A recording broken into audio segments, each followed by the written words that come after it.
So these drivers who weigh anything between kind of 65 and 70 kilos, their neck strength is the same as like prop forward rugby players who weigh like 120 kilos.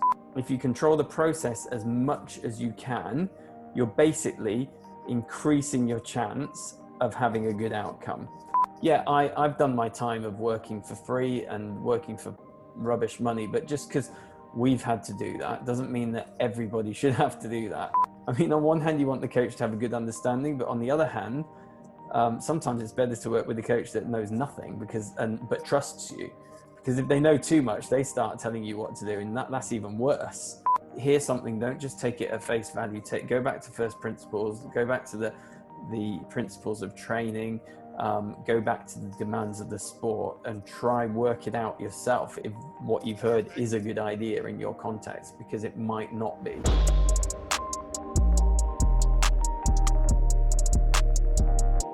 All right, Pete, we're live. Welcome to the podcast. How are you doing, man? I'm really good, thanks. Thanks for having me on. How are you doing? I'm doing good. It's a great pleasure to have you on. We started, my wife and I, last month. We watched a couple seasons of the Drive to Survive on Netflix, and just seeing all the F1 drivers and their performance coaches around, I thought it would be really interesting to get someone who's involved in the field on the podcast. And I came up across your work. So maybe for people who don't know you yet, can you tell us a little bit about you, who you are, and what you do? Yeah, so really quickly, my background was I went to Loughborough University in England, which is actually currently the #1 university for sports science in the world, which is nice. I don't think it was when I went, but it's always been up there. And I studied sports science and physics, and then in 2001 I graduated and started working as a strength and conditioning coach. And I worked for the university, and I got mentored very quickly into working with elite athletes, which I was very fortunate to do, and basically was working in multi-sports with swimming, triathlon, field hockey, soccer, lots of different sports, track and field, cricket, which is big in England. And then I joined the English Institute of Sport, which looks after all our elite athletes in England, and worked for them. I also worked a bit overseas in Thailand and India for just over a year. And then over time, just worked in kind of different sports, track and field mainly, and a bit more cricket and soccer. And then I moved to France in 2011, and I worked with the French ski team. I was in France for 7 years. I was with the French ski team for 4 years, which was fantastic. But prior to that, I was working in track and field in France, in Aix-les-Bains, with a group of sprinters and jumpers, long jumpers, high jumpers, and that was fantastic as well. And then I came back to England in 2018. And during that time, I moved to Hintsa Performance in 2015, and started working as the coaching director, which is like the performance director, looking after our coaches. And we've grown up from having like 4 or 5 coaches at the time then to at one point having over 40 coaches working for us, mainly in motorsports. So Hintsa Performance started in the 1990s. It was started by a Finnish doctor called Aki Hintsa, who was working with Mika Hakkinen in Formula One. And off the back of that, he set up this company. And so we're pretty well known in motorsports because that's where we came from. So we've really grown in Formula One, Formula 2, Formula 3, Formula E, World Rally, and other categories as well. Women's series, we worked with the W series for a year. So we've kind of become pretty known for our work in motorsports. So I was totally new to motorsports in 2015, but now having worked in it for the last 6 years, I'm really enjoying kind of a different world. Yeah, it's such a great sport to watch. I remember when I was a kid, Sunday mornings, Sunday afternoons, there was always Grand Prix day, and so I just sit in front of the TV and watch the Grand Prix, and kind of lost track of it for some years, but coming back, and I think Netflix did a great job with those kind of condensing a whole season with 10 episodes with a bit more narrative and a bit more storytelling. I think that really kind of puts the sport forward. Do you have an idea of the returns of those series that have been done over the last few years on the sport itself? Has it been good publicity for Formula One? It's been fantastic. You know, the number of people I bump into who say that they've loved it, and it's grown the viewing in the States, which was kind of one of the biggest objectives, because the Formula One is owned by Americans now and American investors. So the whole idea was to grow it in North America, where motorsports is big, but it's all NASCAR and IndyCar there. Formula One was virtually unheard of, and now it's getting more and more popular. So I don't know what the numbers and viewing figures have been like, but I know it's had a huge impact, and people love it, and they've done a really good job. And it's fun and it's exciting, and it's been great for the sport. No, it's good to hear, man. So maybe for people who are not aware of what it looks like to be in a Formula One car, what are the demands of the sport from the athlete's standpoint? So, I mean, Formula One cars are, from an engineering perspective, are just on another level. You know, it's like driving it's like flying a fighter plane, but it's got wheels and hasn't got wings. You know, if it had wings, it would take off. In fact, they have to produce so much downforce to push it into the road to be able to get more grip to corner at a higher speed. And so from an engineering perspective, it's incredible. They have hybrid engines, which are highly, highly efficient and powerful. And you're sitting inside, it's an open cockpit. So it's not a closed car, it's an open cockpit. And but it's really small, so you're cramped into a small space, and you're traveling at, you know, up to over 350 kilometers an hour, and massive G forces between 2 up to 6 Gs in cornering, and it's hot in the cockpit. So inside your race suit, it can be over 50 to 60 degrees centigrade, which is really, really hot. Don't know what that is in Fahrenheit, but 50 to 60 degrees centigrade is really hot. And the races typically last an hour and a half to 2 hours. And in that time, you don't get out of the car. You're driving continuously, apart from when you come into the pit stop and they change your tires or your wheels in anything between 1.8 and 2.5, 3 seconds. And then when you're driving, there's massive vibrations in the car, so you're getting shaken around. You can't see that on the TV, but you're just getting battered around in the car. You kind of hear it on the mic when they're talking to their team. You could hear the voice just bouncing around a little bit. Yeah, absolutely. So, and in terms of the demands, so it's pretty aerobically demanding. Even though you're sitting down and you're not moving, it's a combination of the high temperatures, the G-force, and the stress cause the heart rate to elevate to, you know, anything between kind of 60 to 80% maximum heart rate. So, you know, you can be at 160, 170 beats a minute. So it's tiring. And these guys that are fit, their VO2 maxes are over 60. And to drive a car, you know, and you think, well, how's that work? They're not running or cycling or rowing or swimming, you know, how does it work? And it's because the demands of this, you know, the aerobic demands are so high. They train a lot of aerobic training to be able to cope with those demands. Then there's strength demands in the neck, and then in the shoulders, upper body, the trunk area, just to be able to hold your position in the car. And braking as well takes some force. So it's a right foot accelerator, left foot brake. And so, yeah, so it's really interesting. From a training standpoint, what does the training week for a Formula One driver look like off season before the actual racing starts? And then if we go into the in season as well, between races, how much do they actually do? How much do they just focus on the driving? So in the off season, so the season finishes end of November, beginning first week of December. And then they'll have a short break, and then they'll be training again all the way until kind of end of March when the first race is. So they've got January, February, and most of March as an off season, or December, actually December, January, February, half of March as the off season, and they'll be training a couple of times a day.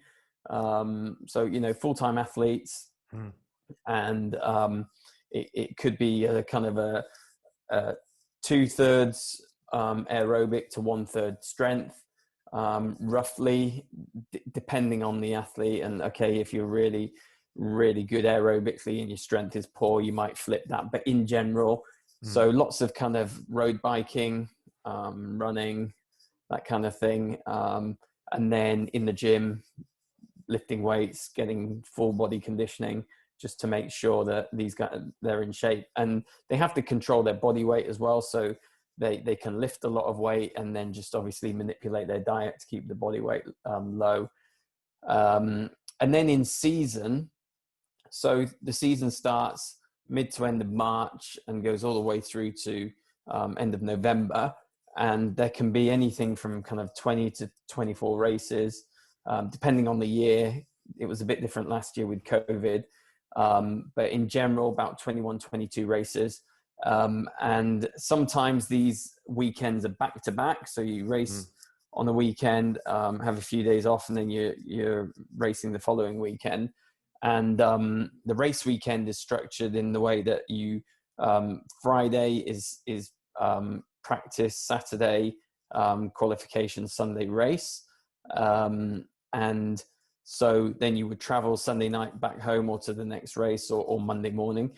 So between back-to-back races, there's not a lot of time to do a lot of training, but they will still kind of do a jog the day that they arrive at the venue or the hotel, and they'll do some light conditioning and so on, and recovery work and mobility and all the usual stuff. But when there's maybe 2 or 3 weeks between a race, they can still get a block of decent training. So microdosing at high intensities, some strength work, some longer rides, maybe on the bike, and you know, keep the fitness going throughout the season. Because another element of the fitness is that it really helps them with their recovery, and they're flying across 5 continents, and there's lots of time zone changes. And as we know, the fitter you are, the better you adapt to pretty much anything. You know, the better your immunity, the better you're going to adapt to changes in time zones, pretty much anything. So another reason to kind of keep the training going and not kind of let your fitness tail off throughout the season. So they'll train as much as they can pretty much all year. Would you say that there's maybe more room for maybe individualization of training when it comes to the means that are used, let's say for aerobic development, given the specific nature of the sport, and how I don't know if there's, like you were talking about cycling, some running as well, but is there really some that transfer better than others, or do you see quite varying types of training from driver to driver, depending on maybe their personal preferences or their background in training? Yeah, I mean, the biggest differences I see at the moment are to do with personal preference. We haven't got any research to show that any one type of training transfers better yet. The most kind of specific type of training would be karting, so riding go-karts, and that's pretty it's more physically demanding. And so if you go to a hot place and you ride a kart for a number of hours really hard with a weighted helmet, you're going to get a really, really good workout. So that's probably the most specific way of training, because they don't drive the car when they're not racing, apart from a couple of days of testing, tire testing, and sometimes a private test with the team. Other than that, they're not driving a Formula One car, because it just costs too much to hire a track and get all the engineers there and the pit stop crew and the car and it's an impossible feat. So it's one of those sports that you don't actually train the sport that much, but they train it in different ways. So karting is one way. You could drive a road car like a Porsche or something on a track and practice a lot of kind of lines and control of the car, of a normal car, and that would transfer to a Formula One car. And then the simulator. So they use a simulator a lot. And that's not just kind of a simulator at home, which a lot of them do have like a home setup, but the simulator at the factory is a massive room with a huge screen, and you've got 4 to 8 race engineers behind the screen, all on their computers, setting up the car, and you're in there. And they'll do like an 8-hour day in the simulator. So it's not just, oh, I'll go and drive for an hour. It's like, no, we'll practice the track, we'll practice different car setups, we'll try different functions, different things, we'll familiarize ourselves with what we're going to do in the coming weeks on the next race, or the next race or two. So they might practice a couple of tracks. So that's the most specific, but then there's no physical demands to the simulator, because there's not the heat, there's no G-force, there's no movement. So you're not getting an aerobic workout, but cognitively, mentally, it's really tiring and demanding, concentrating for 8 hours a day. Yeah, you mentioned the high heat that they're going to be that's going to be imposed on them during the races. Do they do a lot of saunas, heat acclimatization, those types of things to get ready for that, or even between races? Do you see some of that kind of work?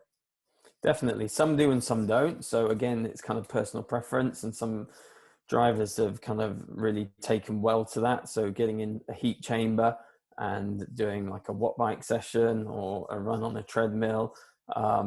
And so those kind of things work well. Again, saunas as well. They've been used not just in modern times, but in the past as well. People have done training in the sauna.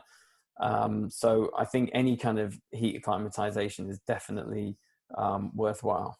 And how about some maybe very Formula One driving specific physical training? I'm thinking maybe calves for the endurance on the pedals, maybe like you said, shoulders, neck.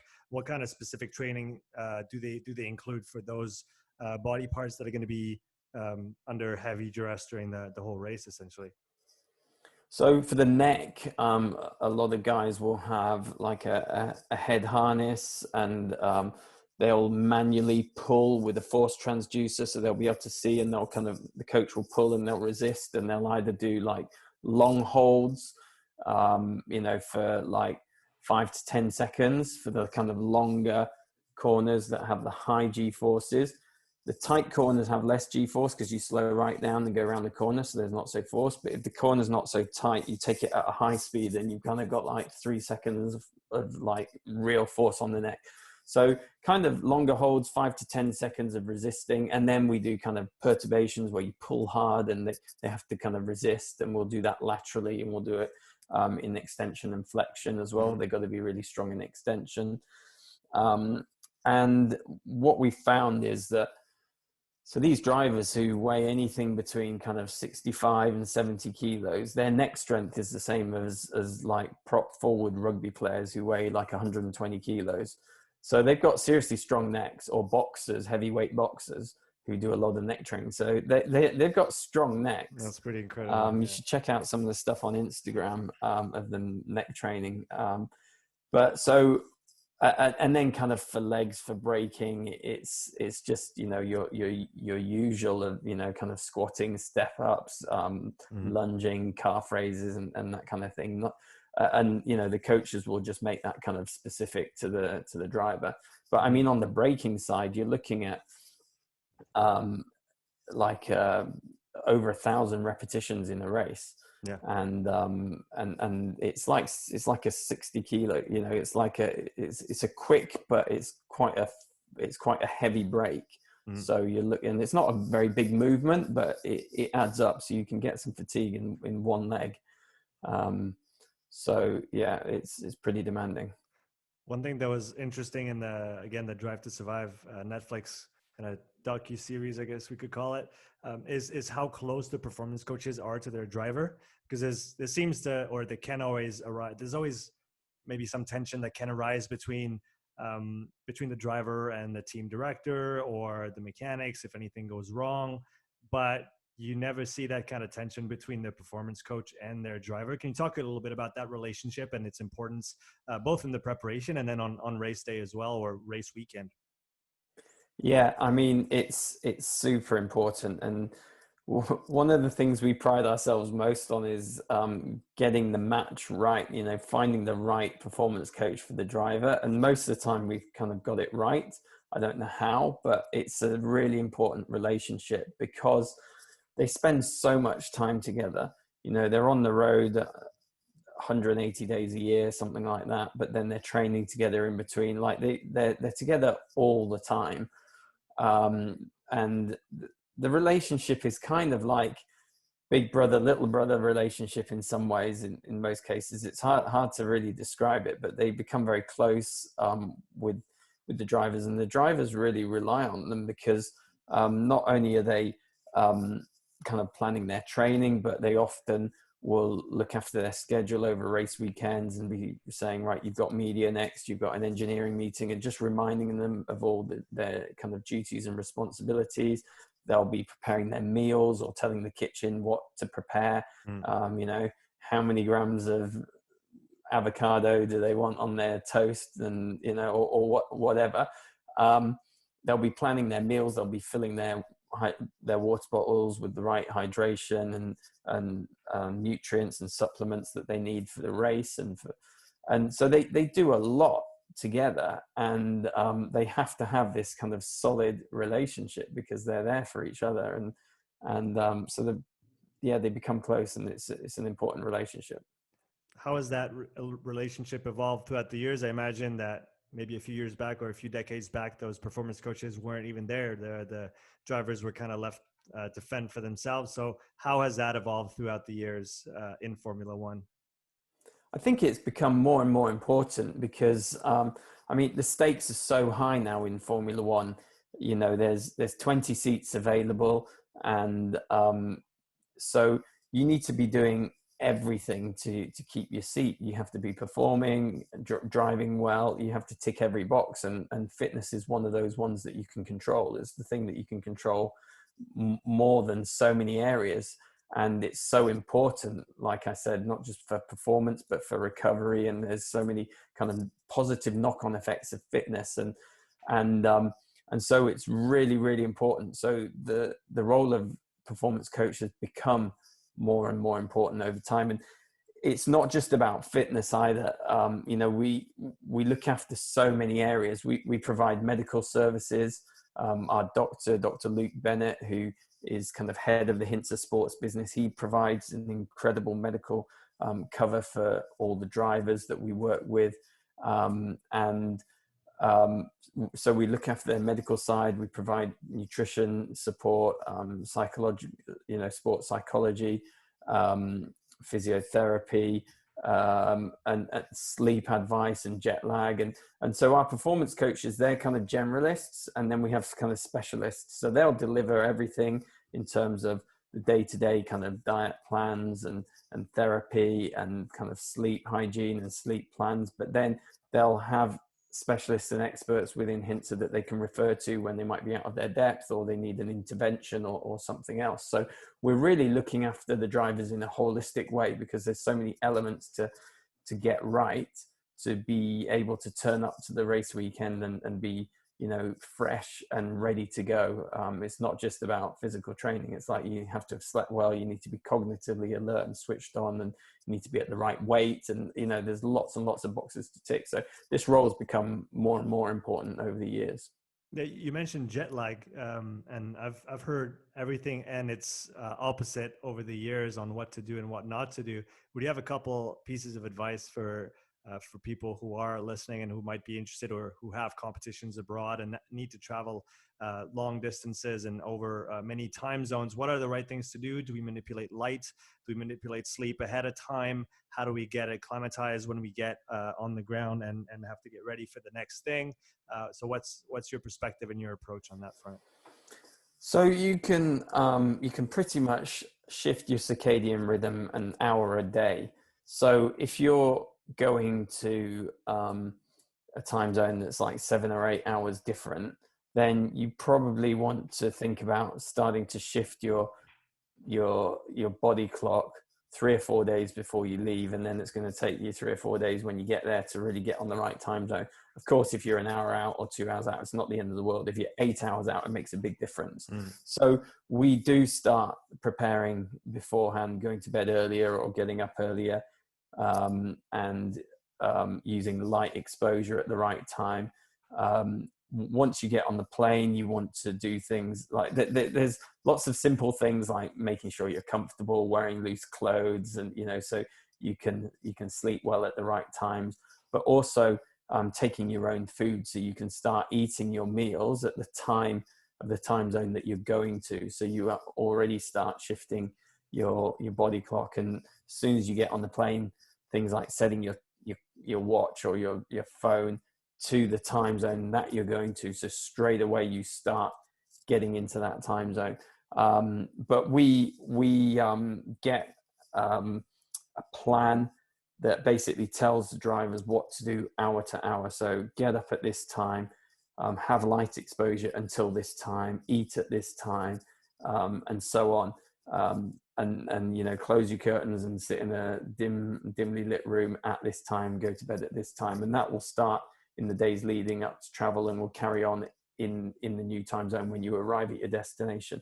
There's also a good app that you can use called Time Shifter, that you can put in the time of your flight and the time of your arrival and where you're going to, and it gives you a rough plan. So that kind of thing's available for free to, or I don't know if it's free or there's a small cost, but there's stuff out there that's readily available for people who want to get this right. And so I'd recommend looking into those things and some of these applications as well, because some of them are, they're not as good as getting an expert really designing it for you, but it's really helpful.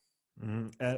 And I can imagine that all those details amount to a lot, because on race weekend, they really need to be at the pinnacle of their physical preparedness and mental preparedness as well. I mean, like you said, they don't spend a lot of time in the Formula One car unless they're qualifying or racing.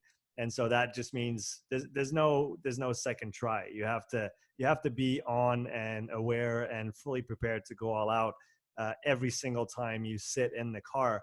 And so all those physical aspects are going to trickle down. And if you don't take care of those details, then that is going to have some impact, either small or big, on their mental status. And that, again, in turn is going to impact the racing. Absolutely. I mean, you touched on it there when you said taking care of the details. That's what our performance coaches do. They really look after the details, because we're all about controlling what we can control. Like, we can't control the outcome. So there's no point even thinking about the outcome. Like, what can you do about the outcome? You've got to take your focus away from the outcome and focus on the process, because you can control the process. And if you control the process as much as you can, you're basically increasing your chance of having a good outcome. You can't get that, you can't fix it 100%, because you might crash or something might go wrong or somebody else might outperform you, but you can't do anything about that, right? So there's no point worrying about it or focusing on it. The only thing you can focus on is yourself and the things that you can control. So we do that as much as possible. And like I said, the more you focus on the process, the more things you can get right, and the details you can really get working for you in your favor, then the more chance you'll have of getting a positive outcome. And so that's how we work. How do drivers get ready mentally for the demands of the sport, for those hour and a half to 2 hours of really, really intense presence and focus and output? What do they do in their daily lives that allows them, and then the training as well, obviously, that allows them to have that kind of focus and that kind of control? I mean, I think it was Perez last season that started last and came all the way back up, if I'm not mistaken. I mean, that takes a lot, not only from the physical standpoint, but just to be switched on. And you have to think about the fact, like you said, there's 20 seats, there's 20 guys who are out there to win, to do their best. And so to make such a big difference, you really have to be on another level in terms of focus. So how do those guys do that? How do they develop that over the years? And then how do they realize that when it comes to racing? So I think over the years, it comes with practice, with driving, simulators, racing, working your way up through the categories. There's no shortcut to Formula One, so you have to race at junior categories and work your way up, and you need enough super license points to be able to drive in Formula One. So there's no shortcuts. So some of those things get developed along the way. But then when it comes to being kind of a Formula One driver, it's all about reducing the stress and taking away as many distractions as possible so you can focus on the task at hand. So that can be things like sticking to your routines on race day. So not having anything that's going to be out of the ordinary or that's going to surprise you, because that could cause unnecessary stress. So eating the same food that you're supposed to eat, that you're used to eating, that you like, at the same time, having a routine, doing your warm up in the same way, a warm up that you're familiar with, so everything's kind of familiar. Also things like simple things like not having people at the races that are going to distract you. So if there's any kind of friends and family members that are just going to be a distraction, make sure that they're kind of away and they're not giving negative energy or taking anything away from you. Also, like not taking a phone call at the wrong time, like in the hour leading up to the race. If your phone rings and it's kind of like your insurance company, you're like, oh no, I got to, you can't do that. You've got to have your phone off and just have no distractions, or you shouldn't be reading any negative comments on Instagram or anything that's going to cause extra unnecessary stress. So these simple things like don't take phone calls, don't do business meetings, don't read on Instagram, don't, just totally chill out and take away all stress and any surprises, anything like that, leave that for later. And just, go through your routines and your processes and your, ways of getting calm or preparing, and stick to that basically. And outside of those, like you said, sticking to your routine and what you can control, do drivers usually work with a sports psychologist or with other people that can really help them maybe maybe parse out what they need to focus on versus not, and make their way through that? Because I can imagine that, like you said, it takes years to get to the level where you can do that every weekend, just switch on and just be there. But there's also things that come along the way that you need to deal with as you go along, whether it's frustrations from results or team things. I mean, there's still a lot to manage beyond the day-to-day routine. Yeah, absolutely. And yeah, so we have a couple of performance psychologists, sports psychologists that work with our drivers and work with our coaches as well. So really help our coaches be able to put things in place to support the drivers. Which I think great. So they do both. They support our performance coaches and they support the drivers directly. But as you know, like in sports, there's some people who just naturally have amazing psychology and they can turn it on when it matters, and they, never focus on the negatives. They keep cool and calm and perform under pressure. And some people just do stuff like that naturally, and some people kind of have to learn it and get better at it and hone that skill. So we see the same thing, and our drivers have had to deal with a whole spectrum of issues in their lives, but the psychologists have been really supportive and helpful in those things.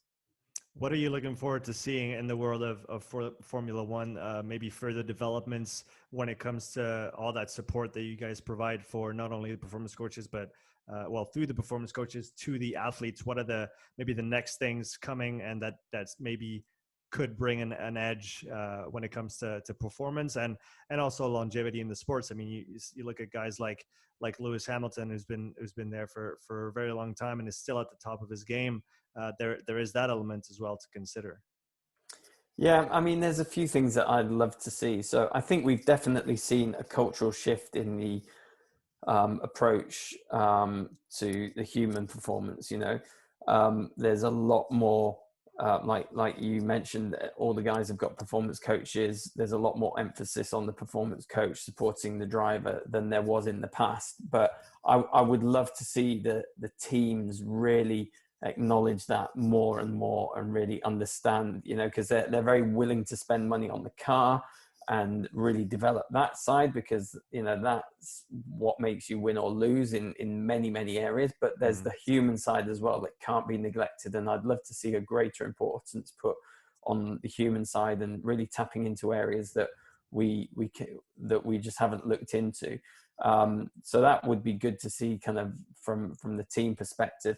The other area is just to see more research, because there's not that much research in Formula One. We're doing some at the moment, but there's kind of limitations to what we can do and access to the drivers and to data and that kind of thing. But it would be great to see some more research over the years, so we just have a better idea about, you know, what makes a big difference and what we can impact, which areas can we improve. And one of the biggest areas of research I'd love to see more of is the cognitive side, because we know a fair amount about the physical side, still not enough, but on the cognitive side it's really tough. Like what can you measure that actually transfers to performance? Like, and there's so many different areas of this neural cognitive side. You know, there's the hand-eye coordination, there's the reaction time, the response time, there's the visual side of it,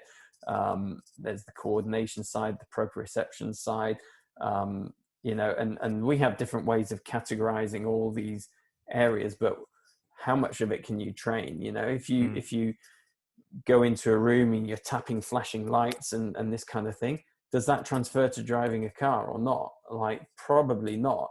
But then there's still kind of a base level of skills you can develop from tapping the lights and learning to juggle and skipping and you know, all the kind of reaction, response, hand-eye coordination. There's probably some base level of general you know, skills that you develop, but it doesn't all transfer directly. So we've never really measured that. We're doing some research in that area at the moment, but we're a long way from it. And there's some good stuff coming out of esports that we can learn from. But yeah, I'd love to see much more in that area. No, that's really interesting. I wanted to zoom out a little bit and talk about your experience in strength and conditioning from a more general standpoint. You've been in many different countries, involved in many different sports. Could you give from your perspective, the lay of the land of the different approaches when it comes to physical preparation on the different continents you've been on? Maybe the main determining factors between all of those, and maybe what's missing from some of them as well. I mean, I think one of the things I've seen, so I've been doing this for 20 years, and I was involved heavily with the UK Strength and Conditioning Association. I was on the board of directors for 9 years, and I was the chairman of the board for 5 years. So really involved in our own governing body in the UK. I'm accredited by the NSCA in America as well, and so I've been involved there a bit. I know the president of the Australian Strength and Conditioning Association, and I've been involved with them. I've been to their conference down in Australia, and so I've got a fairly good understanding of the lay of the land. And as a profession, we've definitely developed over the years, and I've seen kind of the profession really mature over the years I've been involved in. When I got involved in strength and conditioning in 2001, there weren't that many professional strength and conditioning coaches in the UK. There were some with rugby clubs and football clubs, but there weren't that many positions. And then it was kind of the coach who would do the fitness for the team, or they'd get a friend in who, you know, was either a bodybuilder or an ex-marathon runner. And it would go that way. But now there's, you know, every team has got a professional strength and conditioning coach who's done a degree and the master's degree and further education and so on.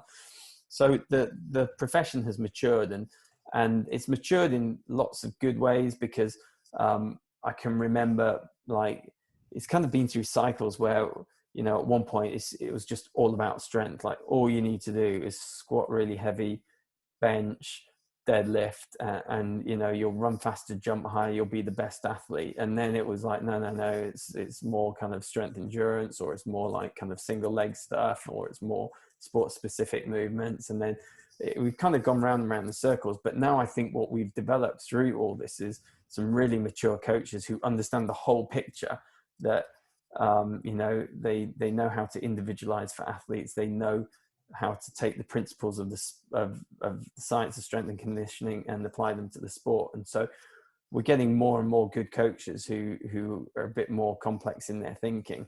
But then along the way, we've kind of had to deal with the positives and negatives of things like CrossFit, which has been great for strength and conditioning in one way, because the price of equipment has come down. There's lots of gyms where you can lift proper weights and there's good facilities you can use. But then there's things like there's no real programming in CrossFit unless you're a professional CrossFit athlete. Then of course you program. But if you just go to CrossFit, you do the workout of the day, and that's not optimal. And the same with Instagram. That's not been helpful in lots of ways, because you go on there and you see a high intensity circuit training. It's like, okay, do these burpees, do these box jumps, do this high intensity circuit, and you'll get fitter. Yeah, you will get fitter, but you might burn out, or it's not optimal. So some of these things have been really helpful, but they've also been unhelpful. And so the whole profession has developed. And I think in countries like France, I learned a lot living in France, because I worked with some really good coaches. But I think one of the things that's missing is the fact that there's no governing body for strength and conditioning in France, as far as I'm aware. And so you can come into being a strength and conditioning coach in France in lots of different ways. You could do a degree in sports science, which might be much more kind of research and lab based. And then if you're just interested in training, you can call yourself, a strength and conditioning coach or whatever. So there's so many different paths, and there's no kind of bar that you have to pass this exam to be accredited or whatever. So I think in places like France, that would be really helpful. But then there's so many good things as well. I'm not criticizing the way things are done, because I've learned so much off so many good coaches in France. But I think things like your podcast are brilliant, because that's a great resource for, people in the French speaking world, because you're bringing in knowledge from lots and lots of different areas. So, yeah, I mean, we're seeing the profession grow and mature, and there's some real positives, but there's some negatives as well that we have to deal with. What are some, sticking with the profession side of things, if we compare it to, many other jobs and professions and careers out there, it's still very, very young in comparison. What are some of the professional improvements you'd like to see in that area? Not from the way the coaches apply the training or direct it or decide on it, but maybe one step removed from that, the structure as a whole. You talked about, having a governing body that establishes some barometer of what you need to know and be able to do in order to do your job properly. But then if we talk from a job security standpoint, if we talk about those kind of aspects, what do you see is still missing right now and could be improved on in the years and maybe decades to come? Yeah, I would love to see more recognition of the profession. Like I'm madly passionate about strength and conditioning, and so I want to see us recognized like doctors, lawyers, physiotherapists, and and we're not yet. There's a lot happening in the UK to work towards that, and so we're working towards becoming a chartered status, where you could be like you would be a chartered accountant or a chartered surveyor or architect, or we're working towards that in the UK, which would be great. That would give us more recognition. But it would be great to be able to have like kind of recognized pay scales. And it's very difficult to implement this at a national or international level, but it would be great if clubs and institutes could recognize, okay, this guy's a junior coach, therefore he should be paid this much. This guy's an intern, he should be paid this much. This guy's a senior coach, he should be paid this much. But sadly, there isn't that. And I don't know what the answer is. I don't know what the solution is, but there should be much better, better pay and fair pay. And especially for interns, there's so many kind of unpaid internships. And yeah, I've done my time of working for free and working for rubbish money, but just because we've had to do that doesn't mean that everybody should have to do that. Like, I'm kind of split in my way of thinking. Like, on one hand, I'm like, yeah, you should just do everything possible to get the job that you want, and you should be willing to work for nothing. You should be willing to work long hours and weekends. And part of me thinks that, but part of me is like, but we need some kind of level of standardization, and some these guys, young coaches need to have rights, and they shouldn't be taken advantage of and expected to work for nothing, and they should be paid fairly. So I really think that that's one area of the profession that we need to see develop, better recognition and kind of standardized pay scales and that kind of thing. But I don't know what the answer is. Mm-hmm. Another area that I'm interested in is maybe the better integration of physical preparation within sports performance as a whole. And again, you've worked in many different sports, and so you have a very well-rounded perspective on this. But at the level that I work out, and from what I see, there's still a pretty big divide between the physical preparation and then everything else that makes up for an elite sports performance. What can the average coach do in his everyday life in order to go towards that better integration, that more communication with the sports coaches? Maybe what have you either seen or been able to implement in order to work towards a more integrated system of coaching within sports performance? I mean, I think on one hand, we need to kind of come at this from a perspective of humility, that actually we're not the most important part of the athlete's life. Like if, let's take a sport like football, soccer, okay? Like at the end of the day, you're a soccer player. You're not a weightlifter or a sprinter or a jumper or anything. You're a soccer player, and that's what you need to be good at. Having said that, there's a massive need for really good physical preparation, because you're running around, for 90 minutes, jumping, sprinting, walking, jogging, moving backwards, sidestepping, everything. So there's a huge area. And so I've worked with some strength and conditioning coaches where they're like, strength and conditioning is the most important thing, but it's not, because there's the skill development, like I said, in other areas. But at the same time, like, you want to work with a coach that really understands strength and conditioning, so they give it the right amount of emphasis. And so maybe seeing more emphasis on strength and conditioning in coaching qualifications. And I know that they're doing this with in FIFA and other kind of qualifications. Like if you want to be a football coach now, you have to do a strength and conditioning module or two, or so you understand it better. That can be helpful. But I mean, one of the best experiences of working in an integrated system I had was in the French ski team, because we were a small group of like 3 or 4 technical ski coaches, a physio, and me as the préparateur physique, the strength and conditioning coach. And so we had the relationship, and so we put a massive emphasis on the physical side, and they trusted me and I trusted them, and we worked really well together. The communication was great, and so I was allowed to do pretty much anything I wanted, and we communicated well, and that was a great experience. But in some clubs and some sports, you literally hardly get access to the players, or it's always compromised, and you get given the worst slots in the week, and this kind of thing. So it comes down to relationship. It comes down to the coach's understanding of strength and conditioning. I mean, on one hand, you want the coach to have a good understanding, but on the other hand, sometimes it's better to work with a coach that knows nothing but trusts you. Because if they know too much, they start telling you what to do, and that's even worse. Right. And we've all had that, where the coach is telling you exactly what to do, and they're totally clueless. They know a little bit too much, but not enough. So you want a coach that trusts you, basically. And if they trust you, it doesn't matter whether they know a lot or nothing. If they trust you and give importance to it, then that's really important. Then that's great. Mm-hmm.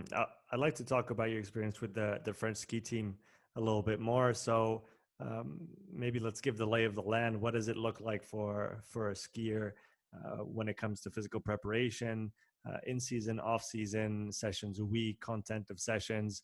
I can imagine there's a lot of work done on the legs, but maybe give us a little overview of how this works.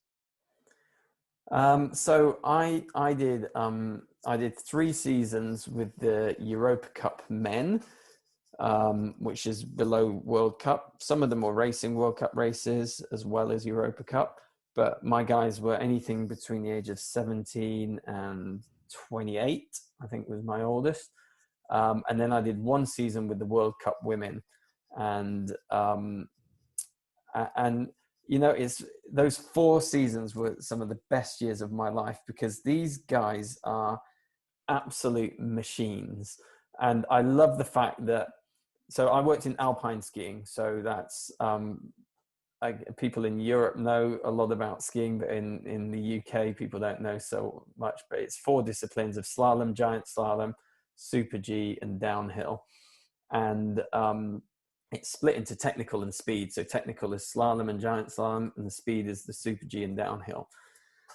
And these guys work so hard physically. Like, I don't know what they would be most like in terms of other sports physically. Maybe kind Track of like cycling. Track cycling, definitely. And that's one thing I've kind of said before: track cycling or 400-meter running, but bigger, because they've got this massive capacity for aerobic and anaerobic like output, just incredible. But then they're really strong and explosive as well. So I had so much fun working with these guys, because our off-season training would go from May through to October. And I lived in Annecy, which is just one of the most beautiful parts of the world, as you probably know, not far from where you are. Not far. And fantastic weather, training outdoors the whole time. And our training would be kind of anything from aerobic training, which could be road biking, and to really non-specific stuff like just walking in the mountains, to real specific kind of anaerobic hard intervals on the bike, some like sprints and anaerobic runs.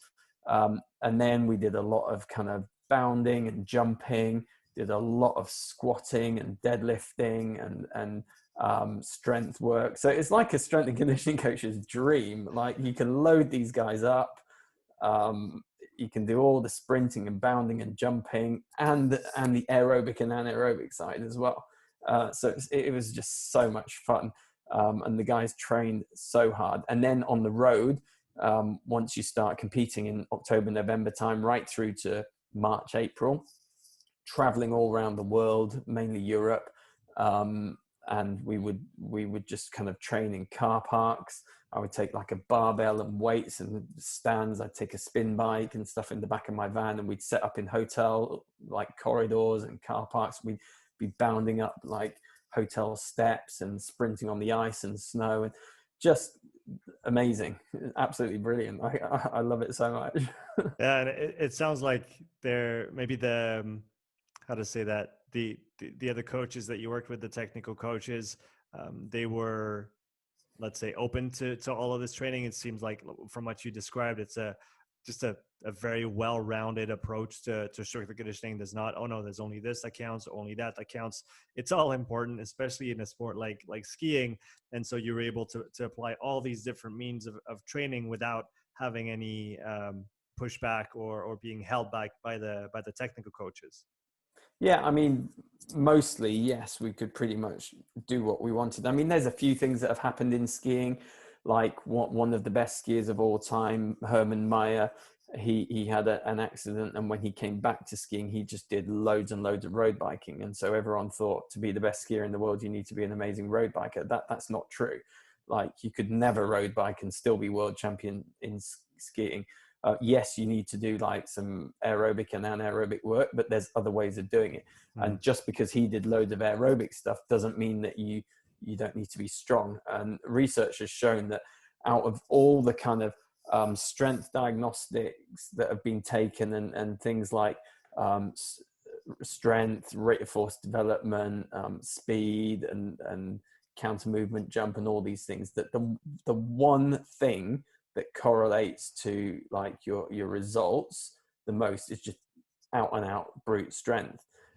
So we know that strength is important, and that's like from a very kind of crude perspective, but yeah, so strength is really important. And so we got to do a real mix of things, basically. So it was great. I want to go back to your background and your education. You said you you were educated in physics and sports science. What aspects of that education of physics itself have you seen yourself maybe leveraging in your approach to strength and conditioning over the years? What kind of leg up does that maybe give you over people that aren't as well versed as you are in that specific field, which is some could say far removed from sports science, but at the same time, it's really at the heart of the matter of what we do when we talk about trying to move better, trying to move faster, move longer, et cetera, et cetera. Yeah, I'll answer your question in a second, but I'll tell you the backstory really quickly. So I actually went to university to do mathematical engineering because I thought I wanted to do engineering, and I was really good at maths and physics. And but I went to a sporty university, but I went there to play sport, not to study sport. But then when I got there, I met all these people studying sports, and I was like, oh, I'd like to do that. This engineering thing's a little bit boring. So like 2 or 3 days into my university life, I changed from mathematical engineering to sports science with physics. But I couldn't just do sports science because the course was full. It's the most popular course in Britain for sports science. But they were trying to recruit people into physics because everyone hates physics and nobody wanted to study it. So they set up this joint course that was split between the physics department and the sports science department, and it was a joint honors. So I was like, I'll do that. Anything to be able to do sports science. And I actually found that I was rubbish at sports science. I was terrible. I'd never studied biology or anatomy or kinesiology. I just did not have a clue. And I was really good at physics and the math side of that. And I was getting like 100% on my coursework. And then on the sports science side, I was getting like 40, 50%. So I had to work really hard. And so I came into it the kind of wrong way, but I was so passionate about sports and I wanted to be a coach. So I had to work hard on the sports science side. But one thing the physics and the kind of maths has brought is, I guess, an understanding of biomechanics and forces and that kind of thing, and numbers and an appreciation for data. And now we're becoming much more data driven with people using athlete management systems that plot you nice graphs and they work out your training load and all these different metrics. It's much more scientific in that way. So yeah, the numbers side comes very easy. So I guess that's really helped. The physiology side has been something that I've really had to work on because it never came natural. But my personal kind of sports background was much more endurance sports to start with. And so I had to understand the physiology to improve my running and my cycling and stuff. But then I kind of got into the strength side and the speed side. And so I feel like I'm a bit of a jack of all trades. I'm not a specialist at anything. I'm just kind of average and then, know a little bit about lots of things. So, yeah. Do you feel like there's maybe room for strength and conditioning coaches at large to maybe dive down that rabbit hole a little bit more, understanding physics, biomechanics, how things move and why? I mean, gravity is we don't think about it because it's here 24/7, but it is a huge factor in a lot of it's going to have a huge influence on how we move and maybe how we don't move in other cases, and maybe having a better appreciation of that side of things could help us move forward and have maybe a more holistic approach to the discipline. I think so. I think that there's definitely room for improvements there. And I like a lot of the work that's coming out of Altis in America, where they do track and field sprinting. It's Stuart McMillan and those guys. And they really focus on kind of movement and positions and shapes in sprinting and in the gym as well, in their physical preparation. So I love that stuff. And I think they're quite forward thinking and groundbreaking in lots of ways. So there's definitely room for people who are that way wired. And then also like I said before, the data side and the analytics, there's room for that because we're going to become more and more kind of data driven as we're collecting mass data on athletes and from a holistic perspective and trying to understand, what has the biggest impact? Is it sleep? Is it nutrition? Is it training? Is it this? And how do we weight things in the right way? And so, yeah, definitely room for people coming from a kind of physics or maths background. Is there maybe off the top of your head, is there a book or a course or something that you could recommend to coaches who might want to start diving into that side of things, even if it's a very general one that is not directed at training directly? There's nothing I can think of off the top of my head. Um, but I mean, I guess any texts on biomechanics would be a really good start. Mm. If I think of something, I'll email you and you can put it in the notes. But I can't think of anything other than just kind of general biomechanics stuff. Yeah, no, Because I've not actually read a lot in that area because that was something I was already good at. I've right. had to read in the areas that I wasn't good at, like the physiology side. Yeah, and since you mentioned Altis, I'll point people to earlier episodes. I forget the numbers, but I got Nick Ward on, who is head of education for Altis, and we also did a special episode on the Need for Speed course that Altis released late last year, which is fantastic for anybody looking to work on speed, especially in the context of team sports. That it's a fantastic course, so I highly recommend it to everybody listening. Pete, the last topic I wanted to talk about with you today is the work that you do around mentoring young coaches and helping them through, I guess, the first steps in the profession. So to get this kicked off, what are the biggest mistakes that you see young coaches make today when they start working as strength and conditioning coaches? There's a few things. I mean, I think people sometimes come into strength and conditioning with unrealistic expectations, and from day one they want to be working with world-class athletes, and you have to earn your stripes and you have to learn and be mentored and grow and experience lots and lots of different things before you're ready to work with, one of the best in the world. And the other thing is there aren't many people who are one of the best in the world, so there's not that many jobs working with world-class athletes. So you need to have kind of realistic expectations, and that's one of the biggest things. And then I think another area is just kind of, it takes time, but understanding the big picture, because I've seen a lot of young coaches will just jump on a bandwagon, like jump on the latest trend, the latest thing that they see on Instagram or the latest thing that they've read. And that's one person's view and one perspective, but it's not a really full picture. So it takes time to kind of experience different things. So I would say, read a lot of the old school stuff on strength, read some of the new school stuff, read everything in between, go and spend some time with some endurance coaches, because a lot of strength and conditioning coaches don't understand endurance. And so they think they can develop it with just high intensity intervals, which you can't. You can to some extent, but that's only part of the picture. So understand endurance, understand anaerobic endurance, understand strength, understand general conditioning, and try go away and spend time with people who are experts in each of these different areas, and then begin to form your own philosophies and perspectives.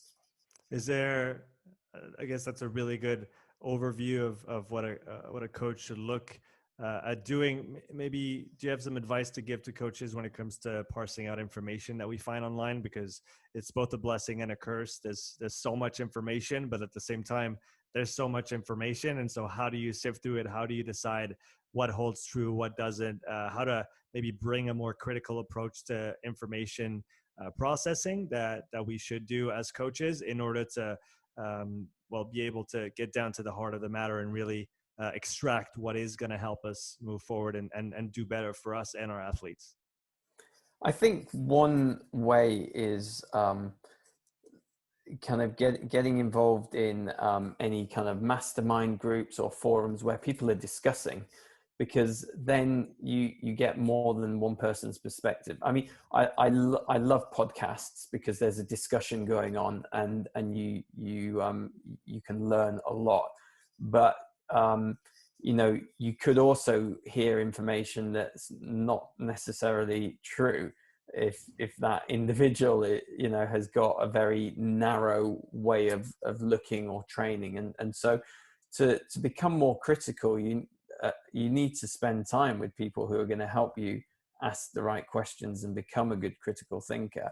But I would also say that you know, you need to be able to be good at kind of applying the knowledge yourself by you know, taking things back to first principles. And you know, so you hear something, don't just take it at face value, go back to first principles, go back to the principles of training, go back to the demands of the sport, and try work it out yourself if what you've heard is a good idea in your context, because it might not be.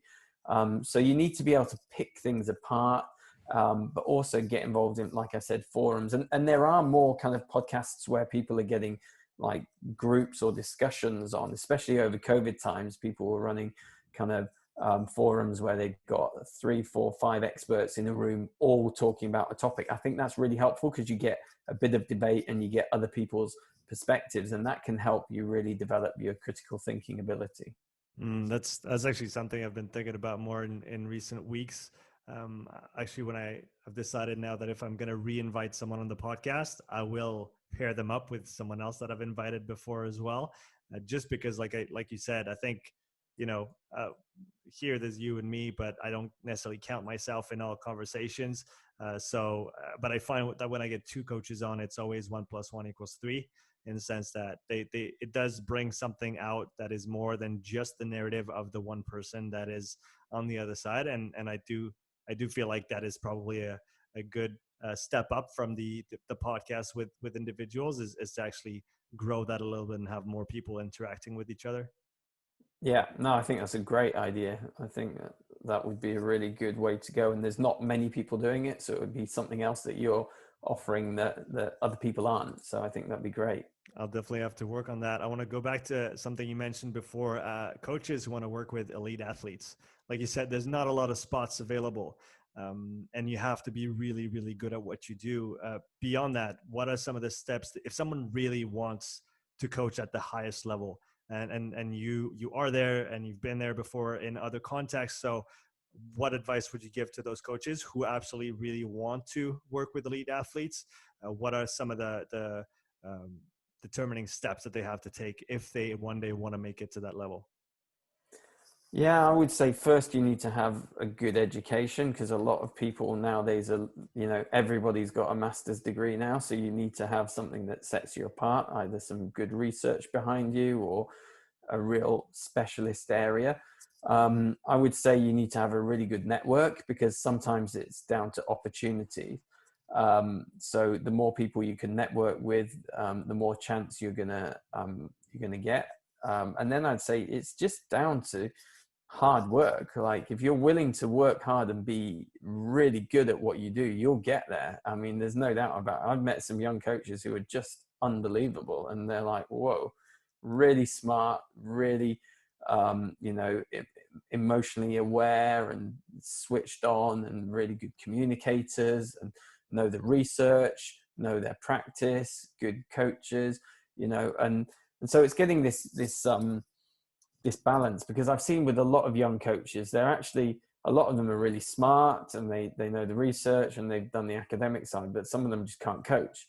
You know, give them an athlete and they can't see movement because their eye hasn't become trained, or they haven't seen enough and done enough to be able to pick apart things and regress and progress. And so you just need to get out and coach and coach and coach and coach and become a very good coach. But you also need to be really smart and switched on and so on, and have emotional intelligence and communication skills and integrity and work ethic. So you basically need to be a superstar, but these people do exist. And you know, so I would say if you're willing to give it everything, then go for it. Man, I really had a great time chatting with you today, Pete. So if people want to find out more about you and what you do, where can they find you? So I'm on Twitter and Instagram. I'm not very interesting on Twitter or Instagram, sadly, but I do respond to all my messages. So Twitter, Instagram, or LinkedIn, look me up. There's not many Pete McKnights in the world, so it's very easy to find. So just Google me, and Twitter will come up, and I'll always reply to people. I'm really happy to expand my network and converse. And I'm really passionate actually about helping people get into the profession, helping connect people with the right people in the profession. And so I see it as part of my work, part of my duty, part of, you know, what I'm really passionate about is to kind of mentor and help younger coaches. So don't hesitate to get in touch, and yeah, I'll get back to you if you contact me. That's fantastic. I'll definitely link your profiles in the description. So for everybody listening or watching, please go say hi to Pete on whatever platform you're more comfortable conversing on. Again, man, it was a great pleasure to have you on. Thank you so much. I mean, it's an absolute privilege, and I think what you're doing is fantastic, just spanning this English speaking world and French speaking world. There's nobody else doing that, so it's really unique, and just really appreciate the invitation. So thank you very much for having me. My pleasure. Have a great day, man. You too. Bye bye.